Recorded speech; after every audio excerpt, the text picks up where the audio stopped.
Deməli, indi mən sizə bir şey deyim. Baxın, bu başlanğıcda, yəni mən toxumağa başlayanda bu qısa ip saxlamışam. İndi onu gizlədəcəyik. Bir də sonunda, yəni bağlayıb qurtarandan sonra belə bir uzun ip saxlayırıq onu qulağa tikmək üçün. İndi hal-hazırda biz bunu qısa ipi gizlətməliyik.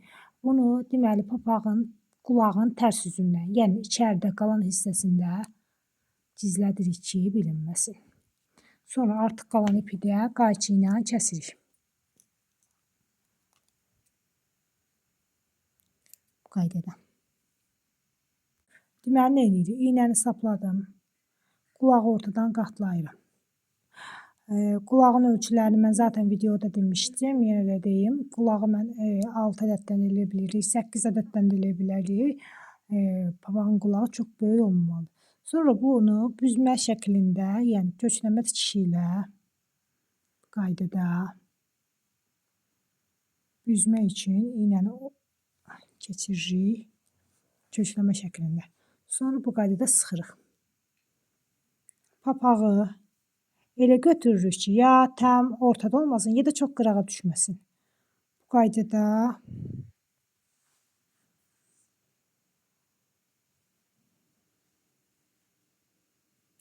səliqəli şəkildə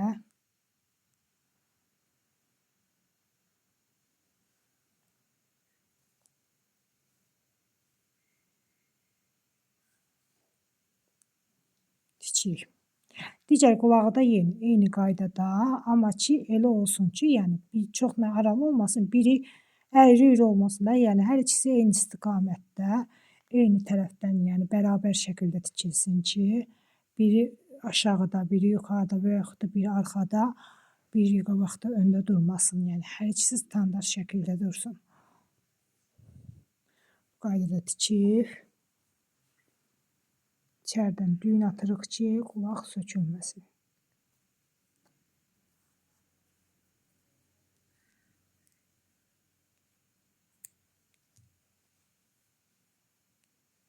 Digər qulağı da tikək. Yine eyni qaydada. Yine eyni qaydada büzürəm qulağıma köçləmə tikişi ilə. Yəni oradan buradan alaraq iynəni oradan buradan qulağın uc hissəsindən oradan buradan keçirərək iynəni salırıq və qulağı büzürük bu qaydada. Sonra yenə baxın bərabər şəkildə tikirik ki, qulaq ya qabaqda, ya öndə durmasın da, yəni əyri-üyrü durmasın, standart şəkildə dursun.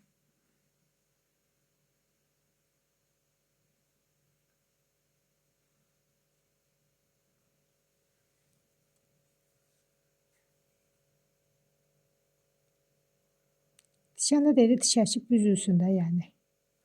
Başa düşürsünüz, çox əllə alınmasın. Tikməkdən də çox şey asılıdır.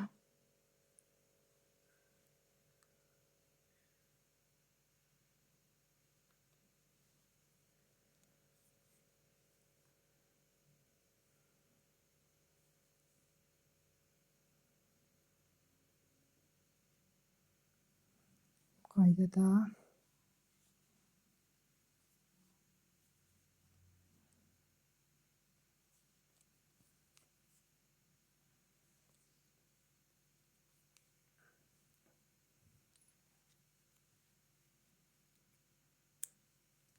bu qaydada. Bu da bizim qulağımız. Baxın, bu bizim papağımız.